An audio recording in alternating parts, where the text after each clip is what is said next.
안녕하세요. 저는 이제 막 30살이 된 여성이고 3달 정도 뒤면 엄마가 됩니다. 요새 제 남편과 저는 제 뱃속에 있는 우리 축복이가 누구를 닮았을지 궁금해하며 설레는 마음으로 살고 있어요. 정말 아침에 눈을 뜨고 저녁에 눈을 감는 모든 순간순간이 제게 축복이고 하루하루가 선물 같답니다. 지금의 저를 보면 아무 고민 걱정 없이 정말 편안하게 살았을 것 같지만 사실 저는 이렇게 행복을 느끼며 산지 얼마 되지 않았습니다. 결혼 전에는 아무렇다 못해 비참한 삶을 살았거든요. 그런데 결혼을 하면서 저에 대한 모든 진실이 밝혀지고 드디어 저도 남들처럼 평범하게 살 수 있게 되었답니다. 어떤 분들은 로또가 된 것도 아니고 그저 남들처럼 평범하게 사는 게 뭐가 그리 행복하냐고 하실 수도 있겠지만 저는 이 평범을 찾기 위해 정말 많이 노력해야만 했습니다. 사실 저에게는 아빠, 엄마, 그리고 쌍둥이 여동생이 있었어요. 대부분 사람은 엄마의 사랑을 받으며 응석도 부리고 엄마와 사소한 일로 다투기도 하며 자랐겠지만 저는 엄마의 사랑을 하나도 받지 못하고 차별과 구박만 받으며 살았습니다. 제가 8살 초등학교에 입학할 때 쌍둥이 여동생은 좋은 가방에 좋은 옷, 신발을 새로 다 사주셨지만 저는 남이 쓰다가 버린 허름한 가방만 주셨어요. 소풍을 갈 때도 여동생 가방에는 항상 과일이며 과자며 샌드위치며 먹을 것이 많았지만 제 몫으로 허락된 것은 오로지 과자 몇 조각 뿐이었습니다. 집에서 밥을 먹을 때도 고기 반찬이 있으면 엄마는 오로지 여동생만 챙겨주었고 제 입으로 달걀 부침 하나 들어가는 것조차 아주 완벽히 아까워하셨답니다. 혹시라도 제가 학교 시험에서 여동생보다 성적이 더 잘 나오면 엄마는 동생을 이겨먹고 싶으냐며 저를 호되게 야단을 치셨어요. 엄마는 제가 항상 여동생의 들러리가 되기를 바랬고 여동생보다 더 잘하는 날에는 그날은 꾸지람이 돌아왔죠. 제게는 예쁜 머리핀, 머리끈조차 허락되지 않았습니다. 항상 예쁘고 새 것은 여동생이 했고 저는 여동생이 하고 남은 것, 다 늘어진 머리끈, 녹이 쓴 머리핀만 했었어요. 이렇게 엄마에게 구박을 받아도 그 집에서 살 수 있었던 것은 아빠의 사랑이 있기 때문이었어요. 엄마와 다르게 아빠는 항상 저를 먼저 챙겨주셨습니다. 음식도 항상 저를 먼저 챙겨주셨고, 머리핀이나 머리끈도 엄마 몰래 제 것만 사오셨어요. 제가 시험 성적이 잘 나온 날에는 아빠가 제게 몰래 용돈도 듬뿍 주시곤 했답니다. 이런 아빠가 매일 집에 계셨으면 좋겠지만, 회사에서 지방 출장이 많으셔서 집에 많이 계시지는 못했어요. 아빠가 집에 계실 때는 엄마의 구박이 덜했지만 아빠가 출장 중일 때는 엄마의 구박이 엄청났습니다. 하지만 멀리서도 항상 제 걱정뿐인 아빠가 있었기에 엄마의 구박에도 밝게 잘 자랄 수 있었어요. 그러다 제가 20살이 되었고 학창 시절에 좋은 성적을 유지했던 저는 집 근처 4년제 대학교에 수석 입학을 해서 전액 장학금을 받고 들어갔습니다. 반면에 여동생은 같은 대학교에 입학하기는 했지만 장학금까지는 받지 못했어요. 아빠는 장학금까지 받고 다닌다며 좋아하셨지만 엄마는 제가 동생보다 더 잘했다는 이유로 아주 많이 못마땅해 하셨습니다. 그리고 제가 이제는 성인이 되어 동생의 학자금을 벌어야 하니 제게 아르바이트를 해서 돈을 벌라고 강요하셨죠. 20살 이후로는 제게 용돈이나 금전적인 지원은 하나도 없었어요. 그나마 아빠가 조금씩 용돈을 쥐어주시기는 했지만 아빠가 용돈을 주셨다는 사실을 알면 엄마는 바로 그 돈을 빼앗아 갔답니다. 아빠는 그런 엄마에게 너무 차별하는 것이 아니냐며 뭐라고 하셨지만 엄마는 그래도 내가 이만큼이나 키워놨는데 이 정도도 저한테 못 받냐고 하시며 오히려 아빠를 뭐라고 하셨습니다. 저는 이런 엄마가 이해가 가지 않았어요. 아무리 제 자식 중에 더 마음이 가고 눈길이 가는 아이가 있다고는 하지만 엄마는 저를 대놓고 차별했거든요. 그런 엄마를 보면 친엄마가 아닌 계모가 아닐까 하는 생각마저 들었답니다. 차별하는 엄마를 벗어나 기숙사에 살든 자취를 하고 싶었지만 아빠는 나가서 살면 고생이라고 하시며 제가 집에서 살기를 원하셨습니다. 대학교가 먼 것도 아니고 집에서 10분 거리에 있는데 굳이 나가서 살 필요가 있냐고 하셨어요. 그러면서 어차피 시집 가면 평생 떨어져서 살 텐데 미리 떨어져서 살고 싶지는 않다고 하시더라고요. 그래서 어쩔 수 없이 집에서 살게 되었습니다. 그렇게 제가 20살이던 해의 겨울이었어요. 앞으로 돈 나갈 일이 많다며 엄마는 국밥집을 차리셨습니다. 요리에는 관심도 없고 요리 솜씨도 전혀 없는 엄마가 갑자기 국밥집을 하신다고 하니 과연 장사가 잘 될까 하는 생각이 들었어요. 하지만 체인점이라 딱히 엄마만의 손맛이 필요한 것이 아니었고 본사에서 식재료가 다 나와서 엄마가 끓이는 국밥도 먹을만 하더라고요. 엄마는 국밥집을 차린 후로 저에게 학교 강의가 마치면 국밥집에 나와서 일하라고 했습니다. 제가 국밥집에 나오지 않으면 제게 전화를 해서 온갖 욕을 했고 전화를 받지 않으면 받을 때까지 아주 집요하게 했어요. 그래도 제가 안 받으면 아예 학교로 쫓아오기까지 했답니다.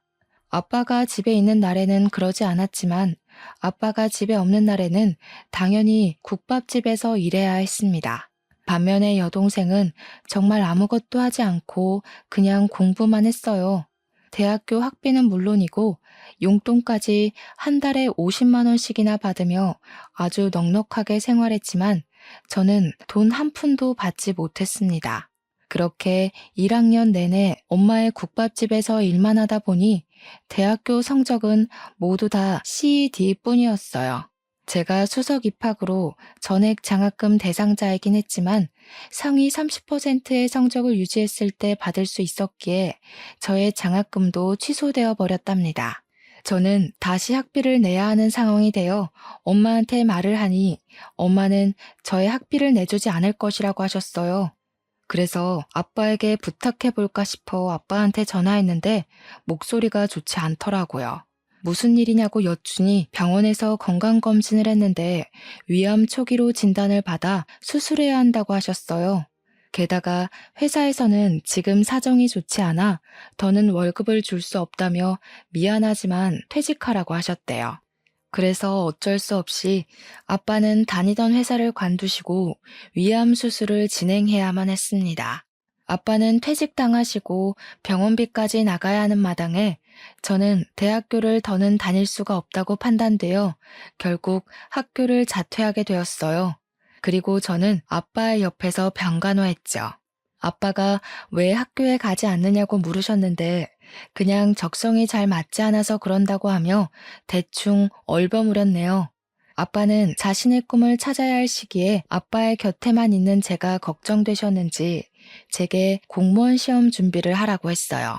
처음에는 공무원이 되는 것이 그다지 좋지는 않았지만 곰곰이 생각해보니 지금 로또가 되지 않는 한 다시 대학교에 갈 수는 없잖아요. 고졸인 제가 좋은 회사에 들어가기도 힘들고요. 그럴 바엔 차라리 공무원 시험을 보는 것이 낫겠다는 생각이 들어 아빠의 병원에서 일단 공부를 시작했습니다. 원래 성적이 좋아서 그런지 공부가 그렇게 어렵지는 않았어요. 다행히 아빠도 수술 후 증상이 빨리 회복되어 한 달 만에 퇴원하셨습니다. 그 뒤로 아빠는 엄마와 함께 국밥집에서 일하셨고 저는 독서실을 다니며 공무원 공부를 했어요. 그렇게 공부한 지 1년 만에 합격하여 제가 살던 곳 근처에 동사무소로 발령을 받았습니다. 그곳에서 근무하고 처음으로 급여를 받았던 날, 저는 아빠의 내복을 샀어요. 엄마의 내복은 솔직히 사기 싫었지만 그래도 그동안 저를 키워주신 분이니 같이 샀습니다. 내복을 사서 집에 들어갔는데 원래는 한창 가게에서 일할 시간인데 부모님이 집에 계시더라고요.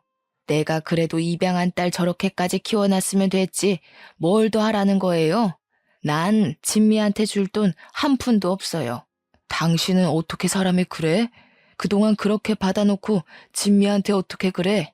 나는 입양한 딸이어도 내 딸처럼 키웠어. 진미와 경미 하나도 차별 없이 키웠다고. 아이고, 당신이 진미 챙긴다고 경미 무시했던 거 모를 줄 알아요? 어떻게 자기 딸을 무시하고 남의 자식을 그렇게 키울 수 있어? 진짜 눈물 난다, 눈물 나. 부모님이 집에서 큰 소리로 싸우시고 계셨는데 가만히 들어보니 제가 입양된 딸이라는 거예요. 그래서 엄마는 저를 그렇게 미워하고 구박했고 반면에 내 쌍둥이 동생 경미는 친딸이었기에 금지오겹 키웠던 것이었습니다. 이제야 엄마가 저에게 했던 행동들이 다 이해가 갔어요.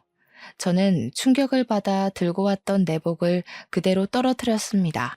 집에서 갑자기 뭔가 떨어지는 소리에 깜짝 놀란 부모님이 나오셨어요.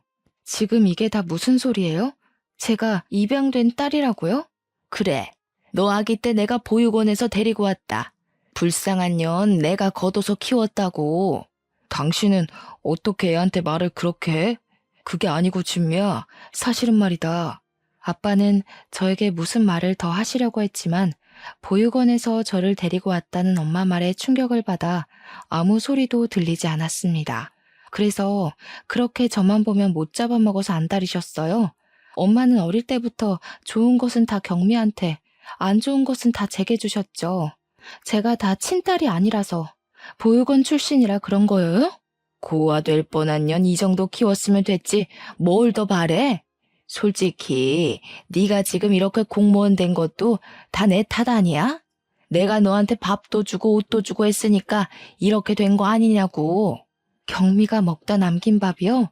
그리고 남들이 입다가 버린 해진 옷이요? 지금 겨우 그거 챙겨주고 생색내시는 거예요. 어머, 얘 봐라. 너한테는 그 밥도 아까웠어. 네 분수를 알아야지. 넌 처먹을 자격도 없었어. 막말로 내가 너를 보육원에 보내지 않은 게 어디냐? 어? 너는 나한테 평생 감사하다고 절하면서 살아야 돼. 알겠어? 엄마는 저에게 자신은 할 만큼 다 했다고 하시고 아빠는 자꾸 저에게 무슨 말을 더 하려고 하셨으나 저는 지금 이 상황이 너무 충격적이라 아빠의 말은 듣지도 않고 그 집을 뛰쳐나갔습니다.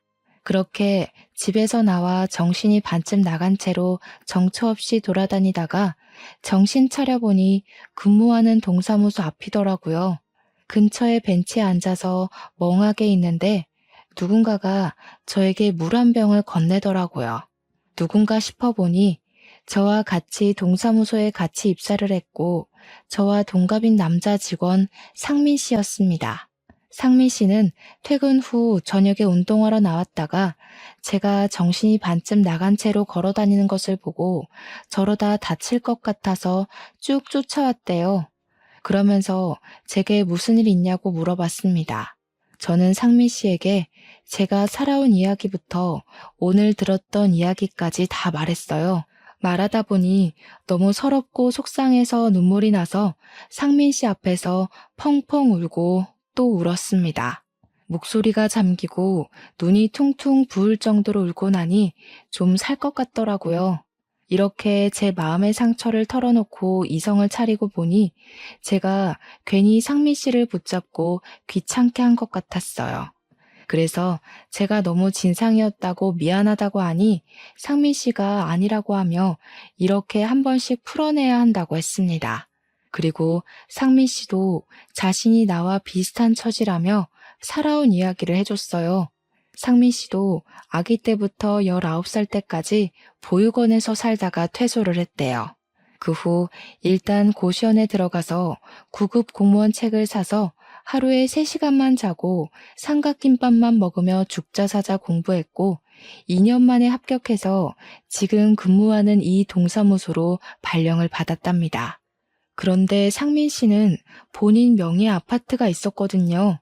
그래서 동기들끼리 우리 중에 제일 부자라고 하며 다들 부러워했단 말이에요. 그럼 지금 사는 본인 명의 아파트는 무슨 아파트냐고 물으니 상민 씨는 씩 웃으며 사실 공무원 시험 보고 나서 큰맘 먹고 복권을 5만 원어치 샀다고 합니다. 그런데 그중 하나가 1등으로 당첨돼서 20억 당첨금으로 아파트를 마련했다고 했습니다. 그러면서 상민 씨는 이제 집도 있고 직업도 있고 돈도 있는데 가족만 없다며 이 가족 없는 게 참 외롭다고 했어요. 그러면서 우리 둘 다 참 어렵고 힘들게 컸지만 잘 자란 것 같다면서 이렇게 동기가 된 것도 인연인데 앞으로 친해져 보자고 했습니다. 그날 후로 저와 상민 씨는 급속도로 친해졌어요.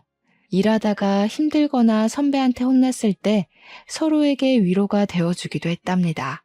지금 생각해보면 그때 일하면서 정말 힘들었는데 상민 씨가 옆에 있어서 잘 버텼던 것 같아요.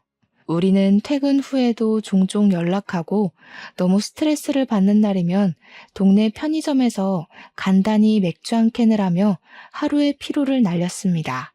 그렇게 자주 만나고 연락을 하다 보니 어느새 우리는 연인 사이가 되었어요. 우리는 사귀면서 평일에는 일하고 한 달에 한 번씩은 보육원에서 봉사활동도 했습니다. 봉사활동을 같이 다녀보니 상민 씨는 아이들과도 정말 잘 놀아주고 보면 볼수록 알면 알수록 멋진 사람이었어요. 상민 씨도 제가 싫지는 않았는지 그 뒤로 6년을 만났습니다. 우리는 사귈 때 한 번도 싸우지 않았고 남들이 흔히 말하는 권태기도 없었답니다. 하루는 평소처럼 데이트하다가 결혼에 관한 이야기가 나왔어요. 저도 상민 씨도 서로를 결혼 상대로 원했고 살아온 배경도 비슷하고 화목한 가정을 갖는 것을 누구보다 간절히 원했기에 27살의 어린 나이지만 평생 함께하기로 약속했습니다. 상민 씨는 부모님이나 가족이 없기에 상민 씨가 우리 집으로 와서 부모님께 정식으로 인사를 드리기로 했어요. 제가 집에 결혼하고 싶은 남자를 데리고 온다고 하자 아빠는 제가 결혼할 사람을 데리고 온다니 엄청나게 좋아하셨지만 엄마와 경미는 못마땅한 표정을 지으셨어요. 그리고 엄마는 저에게 결혼할 남자를 데리고 온다고 진수성찬이나 음식 같은 것은 바라지도 말라고 하셨습니다. 상민 씨가 처음으로 우리 집에 방문한 날이었어요. 상민 씨는 잘 보이려고 정장을 입고 과일 바구니를 들고 왔는데 엄마는 음식은커녕 다과조차도 준비하지 않으시고 상민 씨를 그저 위아래로 훑어보셨습니다. 엄마의 그런 모습을 보는데 정말 어찌나 얼굴이 화끈거리고 민망하던지요. 그래도 아빠가 아주 반갑게 맞이해 주셨네요. 그래, 너도 공무원이라고? 부모님은 뭐 하시고? 사실 저도 보육원에서 자라서 부모님은 계시지 않습니다. 그래? 아주 끼리끼리 잘 만났네. 그래도 둘 다 보육원에서 낳았는데 공무원까지 된 거 보면 성공했네. 그런데 고아라서 결혼하면 사위덕 보고 싶었는데 비싼 혼수 같은 거는 꿈도 못 꾸겠다. 그래도 공무원이면 적지 않은 돈은 벌지? 다달이 용돈이나 좀 줘. 당신은 어떻게 애들한테 말을 그렇게 해? 이 사람 말 듣지 말고 그저 둘이서 잘 살기만 하면 된다. 알겠지?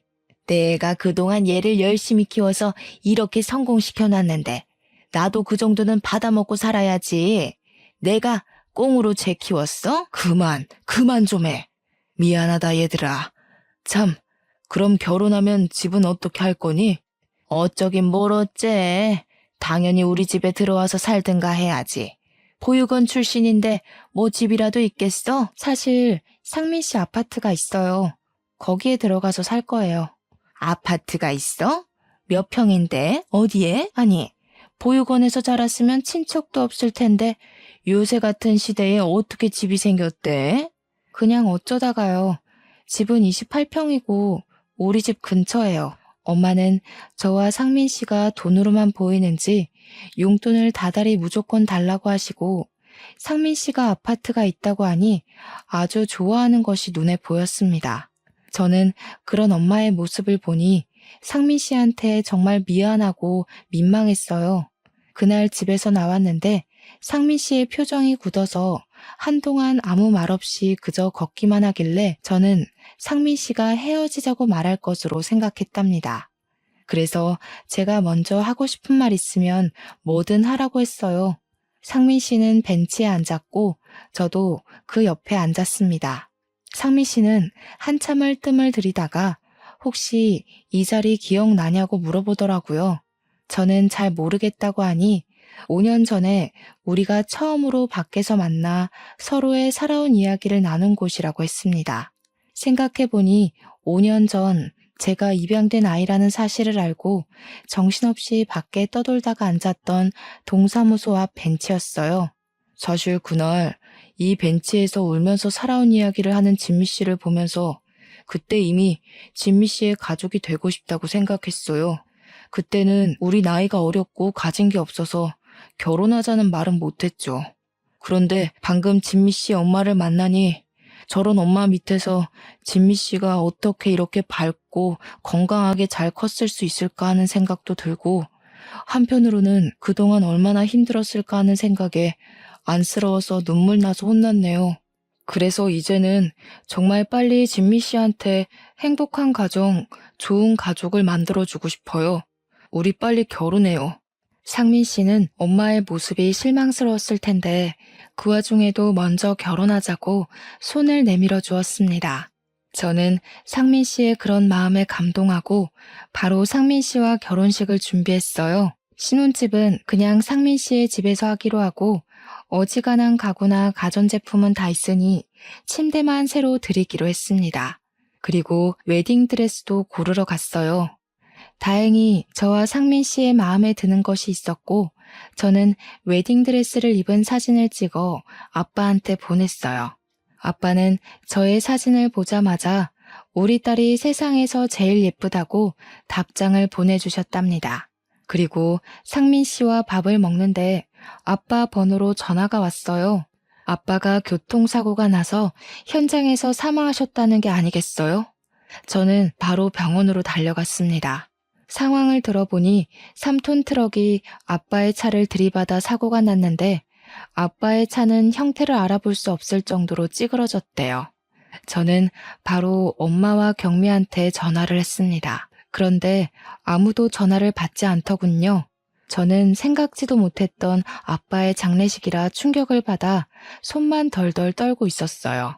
그런 저를 상민 씨는 꼭 안아주고 제 옆을 지켜주며 차분하게 장례 준비를 도와주었답니다. 빈소가 다 차려지니 그제야 엄마와 경미가 왔어요. 제가 너무 짜증이 나서 도대체 어디에 있었길래 아빠가 저렇게 될 동안 연락도 없었냐고 하니 둘이서 랍스터를 먹으러 갔었대요. 그러면서 엄마는 이렇게 갑자기 사고가 날 줄 알았냐고 하며 오히려 제게 화를 내는데 정말 어이가 없었습니다. 아무리 그래도 한평생을 같이 산 부부인데 어떻게 사람이 저럴 수 있나 싶더라고요. 경미도 슬퍼하기는커녕 아무 생각이 없었습니다. 마음 같아서는 저 두 모녀의 머리채 붙잡고 싸우고 싶었지만 그래도 아빠의 장례식장을 싸움터로 만들 수는 없으니 그냥 꾹 참았네요. 저는 아빠의 지인들에게 부고 문자를 보내고 하나둘씩 오시는 손님을 맞이하며 아빠를 보내드릴 준비를 했습니다. 그리고 다음날 오전 입관식을 했어요. 누워있는 아빠를 보니 그저 눈물만 나더라고요. 제가 이 집에서 살 수 있는 유일한 희망이었는데 그런 아빠가 하루아침에 어이없는 사고로 돌아가시니 이제 어떻게 이 세상을 살아가나 싶었습니다. 항상 따뜻한 손으로 저를 안아주시고 다독여주시던 아빠인데 그날 잡은 아빠의 손은 정말 소름이 끼칠 정도로 차갑고 딱딱했네요. 누워 계신 아빠가 지금이라도 당장 일어나서 제게 우리 딸 왔냐고 하며 웃어주실 것 같은데 애석하게도 아빠의 감긴 눈은 절대 떠지지 않았습니다. 저는 누워 계시는 아빠를 보며 목 놓아 울다가 정신을 잃었어요. 정신을 차리고 보니 저는 병원 입원실에 누워 있었고 창문을 통해 보니 이미 깜깜한 밤이 되어버렸습니다. 정신이 들었냐는 간호사의 말에 저는 아빠 곁을 지켜야 한다고 다시 장례식장으로 내려갔어요. 장례식장에 가니 아빠의 마지막을 함께하러 오신 조문객들이 정말 많았고 그 사이에서 상민 씨는 상주 노릇을 하며 조문객들에게 인사를 하고 있었습니다. 상민 씨가 저를 보자 괜찮냐고 하며 무리하지 말고 방에 가서 좀 더 쉬다 오라고 했어요. 저는 괜찮다고 상민 씨 옆에 있겠다고 하며 상주 자리에 있는데 상민 씨가 이상한 소리를 하더라고요. 입관식 후 아빠의 친척들이 오셨는데 그 중에 남자 어른 한 분이 저랑 너무 똑같이 생기셨다는 거예요. 그런데 그분이 저의 이름을 정확히 알고 계시고 저를 찾았다는 게 아니겠어요. 그래서 상민 씨는 지금 울다가 기절해서 병실에 누워있다고 한 후 그분의 연락처를 일단 받아놨다고 했습니다. 그러면서 상민 씨는 제게 정말 보육원에서 입양된 것이 맞냐고 물어봤어요. 곰곰이 생각해보니까 엄마는 저를 보육원에서 데리고 왔다고 했지만 아빠는 저에게 한 번도 그런 말을 딱히 한 적은 없었습니다. 그리고 제가 입양 사실을 안 날 분명히 아빠가 저한테 무슨 말을 더 하려고 했었어요. 저는 뭔가 직감적으로 저와 닮았다는 남자 친척이 저에 대해 무언가를 알 것으로 생각했습니다. 그래서 일단 상민 씨에게 그분의 번호를 받아놨다가 장례식이 다 마친 후 연락해 보기로 했어요. 다음날 아빠의 화장 후 납골당에 모시고 저는 상민 씨의 집으로 갔습니다. 엄마와 경미 두 모녀만 있는 집에 들어가기 싫었거든요. 저는 상민 씨의 집에 들어가자마자 상민 씨가 받았던 남자 친척의 번호로 전화를 했어요. 먼저 제 이름을 이야기하니 그분이 깜짝 놀라며 지금 당장 만나자고 하더군요. 사실 장례식이 끝난 직후라 정말 피곤하고 힘들었지만 그래도 이분은 누구이고 저를 어떻게 아는지 하루라도 빨리 알고 싶었어요. 저는 그분과 집 근처의 한적한 카페에서 1시간 뒤에 만나기로 약속했고 저와 상민 씨는 함께 시간 맞춰 나갔습니다. 저희가 카페에 들어와 자리를 잡고 앉으니 어떤 중년의 남성분이 들어오셨어요. 그분은 두리번거리다가 저희 테이블로 와서 혹시 전화했던 진미 씨가 맞냐고 물어보셨고 제가 맞다고 했더니 저희 앞에 앉으셨습니다. 자리에 앉아 가만히 보니 이분의 얼굴과 제 얼굴이 정말 놀랍도록 똑같더라고요. 이분은 저를 가만히 보더니 정말 예쁘게 잘 컸다고 하셨습니다. 그래서 제가 누구시길래 제 이름을 아는지 여쭸어요. 그분은 제 아빠의 남동생이셨고 저희 엄마가 운영하고 있던 국밥집 체인점의 사장님이라고 하셨습니다. 그리고 아주 무거운 목소리로 30년 전 이야기를 시작하셨습니다. 이분은 지금은 혼자 사시지만 30년 정도 전에 결혼했고 아내분이 임신도 하셨어요. 하지만 아내분이 아이를 낳다가 돌아가시고 아이만 무사히 출산하게 되었는데 그 아이가 바로 저라는 것입니다. 즉, 제 앞에 계시는 이분이 바로 저의 친아빠이셨습니다. 친아빠는 당시 저를 낳았다는 기쁨보다는 친엄마가 돌아가셨다는 슬픔이 너무 커서 갓난 아기인 저를 돌보지도 않고 술만 드시면서 살았대요. 그런 모습을 보신 저의 할아버지와 할머니는 이러다가 어린 제가 잘못될 것 같아 당시에 아이가 없던 저를 키워주신 양아빠의 자녀로 만들었던 것이었습니다. 저는 친아빠의 이야기를 듣고 너무 어안이 벙벙해서 한동안 말을 하지 못했어요. 진작에 나타나지 않았던 친아빠가 원망스럽기도 하고 또 이제라도 만났으니 반갑기도 하고 정말 5만 가지 감정이 다 휘몰아쳤습니다. 한참을 말을 잇지 못하다가 겨우 제 감정을 추스르고 친아빠에게 그동안 제가 얼마나 힘들게 살았는데 왜 그동안 나타나지 않았느냐고 물었어요. 친아빠는 1년 정도 술에 취해 살다가 정신을 차리고 나서 다시 저를 데리고 오려고 했었답니다. 그런데 양엄마가 남자 혼자 어떻게 딸아이를 키우려고 하냐며 이왕 이렇게 된 거 저와 경미 둘이서 한 자매가 되어 서로 의지하며 사는 게 보기 좋을 것 같으니 그냥 자신이 키우겠다고 했대요. 그러면서 저에 대한 양육비만 달라고 하길래 친아빠는 다달이 돈과 제가 사용할 학용품과 옷, 생활용품을 보냈다고 했습니다. 그 뒤로 친아빠는 좋은 아빠는 되지 못해도 어디서 꿀리지 않는 아빠가 되기 위해 국밥집을 하나 차렸고, 속된 말로 뼈와 영혼을 갈아 넣어 크게 성장시키고 확장시켜 체인점까지 냈다고 합니다. 그리고 제가 20살이 되던 해 양엄마가 저의 대학교 학비를 내야 한다며 돈을 더 많이 달라고 요구해서 차라리 이럴 바엔 일자리를 줘야겠다는 생각에 국밥집까지 열어주었대요. 저는 친아빠의 말에 너무 황당했습니다. 저는 학교 다닐 때 새 가방, 새 옷은 구경도 못했고 항상 헝가방과 남이 입다 버린 옷만 입고 지냈거든요. 게다가 제가 용돈을 달라 그러면 양엄마는 제게 줄 돈 따위 없다며 구박만 했습니다. 저 학교 다닐 때 새 가방, 새 옷 한 번도 입지 못했어요. 대학교 학비요? 저 대학교 장학금 받고 입학했어요. 그런데 엄마가 하도 저한테 국밥집에서 일하라고 시키는 바람에 결국엔 성적을 유지하지 못해서 장학금도 취소되고, 그 뒤로 제 학비는 제가 직접 마련하라는데 무슨 수로 마련하겠어요. 게다가 저를 키워주신 양아빠는 그때 회사에 잘려서 그냥 대학교 포기하고 공무원 시험 봤어요. 저는 한 번도 아빠의 돈과 선물을 받은 적 없었어요.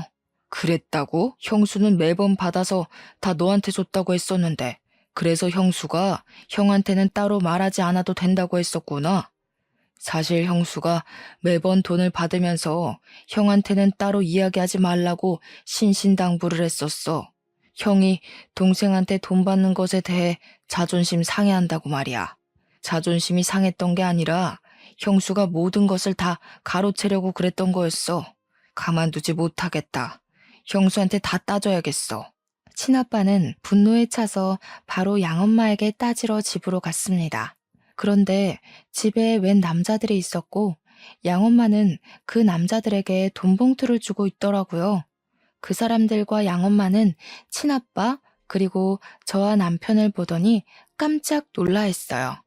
후다닥 그 남자들은 나가고 친아빠는 양엄마에게 왜 진미 몫으로 준 돈과 학용품들을 제대로 전달해주지 않았냐고 따졌습니다. 솔직히 우리 경미랑 같이 키우느라 얼마나 힘들었는지 알아요? 나는 정말 진미 얘 열심히 키웠어요. 그런 제가 그 돈은 수고비로 받을 수도 있는 거 아니에요? 그리고 내가 자선사업가도 아니고 말이야. 그깟 돈 몇 푼이나 한다고 그거 좀 가져갔다고 인제 와서 이 난리야? 도대체 나를 뭐로 하는 거야 이것들이? 내가 언제 우리 진미 키워달라고 했어요? 형수가 남자 혼자 여자아이 어떻게 키우냐며 굳이 같이 살겠다면서요. 다른 건 다 둘째치고 그럼 내가 진미 양육할 때 쓰라고 준 그 많은 돈과 학용품, 옷 다 어쨌어요? 어쨌냐고요? 보내줬던 옷들은 진미가 덩치가 작아서 다 크잖아요. 그래서 경미 먼저 입히고 나서 진미가 덩치 커지면 그대로 다시 입혔어요. 그리고 돈은 밥 먹이고 용돈 쓰고 했지 뭐. 용돈? 진미가 용돈 한 번도 받아본 적이 없다는데 무슨 소리예요? 진미한테 밥이나 제대로 먹였어요?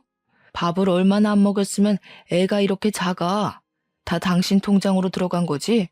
진미를 위해서는 쓰지도 않았던 거야. 그치? 애가 안 처먹는 걸 나보고 어쩌라고. 제가 먹지 않겠다는데 내가 어떻게 먹여? 난 그래도 최선을 다해서 진미 키웠어. 나 진짜 억울해서 살 수가 없네. 이래서 옛말에 애 봐준 공은 없다는 거였어. 이런 불효막심한 년 같으니라고. 양엄마와 친아빠는 언성을 높여가며 크게 싸우셨습니다. 저는 두 분의 싸움을 일단 말리다가 우연히 거실 바닥을 봤는데 무슨 종이가 떨어져 있더라고요. 자세히 보니 심부름 업체의 명함이었고 왠지 아까 후다닥 나간 그 남자들이 놓고 간 것 같았습니다. 저는 양엄마가 싸우느라 정신없는 틈을 타서 몰래 명함을 챙겼어요. 친아빠는 양엄마와 한바탕 크게 싸우시다가 양엄마의 뻔뻔함에 고개를 저으며 저를 데리고 그냥 나가버리셨습니다. 그러고서는 제게 이제는 눈치 보며 살지 말고 이 집과 연 끊고 둘이서 행복하게 살라고 하셨어요. 저 역시 양아빠도 돌아가신 마당에 더는 이 집에 대한 미련이 없어서 알겠다고 했네요. 그리고 친아빠에게 거실 바닥에서 주었던 명함을 드리며 아까 있던 남자들이 떨어뜨린 것 같은데 한번 알아봐야 할 것 같다고 했습니다. 친아빠는 알겠다고 하시며 집으로 가셨어요. 그리고 며칠 뒤 동사무소에서 일하고 있는데 친아빠에게 퇴근 후 상민 씨와 함께 보자고 전화가 왔습니다. 퇴근 후 저와 상민 씨는 친아빠를 만났는데 정말 충격적인 이야기를 들었어요. 친아빠는 그날 헤어진 후 제가 바닥에서 주운 명함에 적힌 주소로 찾아가셨답니다. 그리고 거기 있던 직원에게 양엄마와 어떤 거래를 했는지 물어보셨는데 처음에는 알려주지 않다가 양엄마가 건넨 돈보다 더 많은 돈을 주니 그제야 어떤 거래를 했는지 알려주었대요. 알고 보니 양엄마가 양아빠의 사망보험금을 노리고 자동차 사고를 고의로 냈던 것이었더라고요. 저희는 분노에 가득 차서 바로 양엄마를 보험 사기로 신고했어요. 그렇게 양엄마에 대한 수사가 시작되었고 친아빠가 확인한 것이 모두 사실이라고 밝혀졌어요. 다른 부분은 아직까지 수사 중에 있습니다. 그리고 친아빠는 양엄마의 국밥집을 다른 사람에게 넘겼고 경미는 그 뒤로 연락이 끊어졌어요. 그리고 저는 저의 친아빠를 모시고 상민 씨와 결혼을 했습니다. 드디어 저만의 가정이 생긴 것입니다. 결혼식 때 이제 저도 진짜 가족이 생겨서 기쁘기도 하고 친딸도 아닌 저를 사랑해 주시고 길러주신 양아빠가 보고 싶기도 해서 눈물이 어찌나 나던지요. 곱게 한 신부 화장이 다 번질 정도로 대성통곡을 했답니다. 눈물의 결혼식 후 우리는 따로 신혼여행은 가지 않고 친아빠가 계시는 곳 근처로 이사했습니다. 양엄마의 기억이 있는 장소는 두 번 다시 거들떠보기도 싫었거든요. 그 후 우리는 평일에는 동사무소로 출근하고 주말에는 친아빠의 국밥집 장사를 도와드리면서 행복한 신혼을 보내고 있었습니다. 저희가 국밥집에 자주 나가게 되면서 국밥집 직원분들과도 자연스럽게 친해졌어요. 그중 유별나게 저와 남편에게 친절하시고 뭐 하나라도 챙겨주시는 주방 이모님이 계십니다. 이 이모님은 지금 혼자 사시는데 저와 남편이 가면 정말 너무 좋아하셨어요. 친아빠 말로는 이모님이 젊은 시절에 아이가 있었다고 합니다. 그런데 아이가 갓난아기일 때 남편이 일하다가 사고로 돌아가셨고 주변에 도움을 받을 만한 친인척도 없었대요. 이모님은 혼자 아이를 키우기는 경제적으로 너무 힘든 상황이었고 많은 고민 끝에 어쩔 수 없이 아이를 보육원에 보냈어요. 하지만 아이를 버릴 생각은 전혀 없었대요. 그저 경제적인 기반이 잡힐 때까지만 보육원에 보내려고 했답니다. 그래서 아이를 보내놓고도 몰래 보육원에 가서 자신의 아이를 지켜보곤 하셨대요. 그러던 어느 날 갑자기 말도 없이 보육원이 이사를 가버렸고 그 뒤로 보육원을 찾으려고 여기저기 다녔지만 그때는 요새처럼 서류나 전산이 체계적으로 관리가 되지 않아 아이를 지금까지 찾지 못했다고 합니다. 그런데 이 아이가 자라면 아마 남편과 제 또래일 것이라고 했다고 하셨어요. 그러면서 우리 부부를 보면 꼭 이모님의 아들 부부가 온 것 같다면서 저희를 너무 좋아하셨죠. 그러던 어느 토요일이었습니다. 그날은 상민 씨가 요새 살이 너무 쪘다며 운동을 가고 저는 친아빠의 가게에서 일을 도와드리고 있었습니다. 가게를 정리하고 퇴근을 하려는데 이 이모님이 핸드폰을 두고 퇴근하셨더라고요.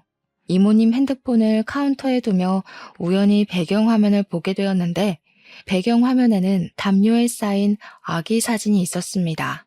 딱 봐도 오래전에 인화된 사진을 핸드폰으로 찍은 것 같았어요. 그런데 이 담요가 어디선가 많이 본 것 같더라고요. 담요에 대한 기억을 더듬어가고 있는데 이모님이 핸드폰을 두고 갔다며 들어오셨습니다. 네, 왜 그런 생각이 들었는지 모르겠는데 이모님의 얼굴을 보는 순간 묘하게 남편의 얼굴이 겹치더라고요. 그러면서 남편이 보육원에 있던 시절부터 사용했던 담요라며 제게 보여준 기억이 났어요. 저는 제가 들고 있던 핸드폰을 이모님께 건네주며 핸드폰 배경화면에 있는 담요에 쌓인 아기 사진은 어떤 사진이냐고 여쭸어요. 이모님은 이 아이가 사실 자신의 아이였고 보육원에 들어가기 전에 찍었던 사진이라고 하셨습니다. 그리고 이 담요는 아기를 보육원에 보내기 전에 반드시 찾을 것이라는 의미로 이모님이 직접 하나하나 수놓아서 만든 세상에서 하나뿐인 담요라고 하셨어요. 저는 이모님이 제 남편의 엄마라는 확신이 들어 바로 이모님을 데리고 우리 신혼집으로 갔습니다. 그리고 그곳에서 남편이 고이 접어둔 담요를 펼쳐 보여드렸죠. 이모님은 이 담요가 어떻게 여기에 있냐고 하시며 놀라셨어요. 그래서 사실 이것은 제 남편 상민 씨의 담요라고 말씀드렸습니다. 이모님은 담요를 껴안고 오열을 하셨고 저는 상민 씨에게 전화해서 지금 바로 할 말이 있으니 빨리 집으로 오라고 했어요. 상민 씨는 바로 집으로 왔는데 집에 자신의 담요가 꺼내져 있고 국밥집 이모님은 그 담요를 껴안고 울고 계시니 이게 무슨 상황이냐고 하더라고요. 저는 국밥집 가게에서 제가 보고 들은 이야기를 다 말해주었습니다.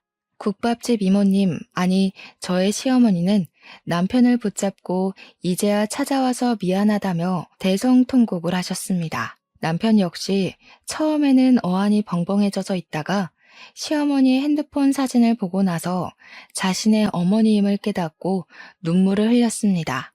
눈물에 모자상봉을 하는 모습을 보니 저도 눈물이 나더라고요. 우리 셋은 그날 서로를 껴안고 기쁨의 눈물을 펑펑 흘렸어요. 조금 진정이 되고 나서 친아빠에게 이 모든 사실을 말씀드리니 친아빠는 세상에 이런 우연이 어디 있느냐고 하시며 모든 가족을 찾았으니 가게에서 파티를 열자고 하시더라고요. 우리는 불이 꺼진 가게로 다시 가서 그동안 살아온 이야기를 했어요. 저의 아빠, 저, 남편의 엄마, 남편, 우리 넷은 너무 반가워서 웃기도 하고 맥없이 흘러간 시간이 안타까워 울기도 하며 밤을 지새웠습니다. 그날은 밤을 새워도 하나도 피곤하지가 않더라고요. 그 뒤로 우리는 시어머니를 모시고 살게 되었습니다.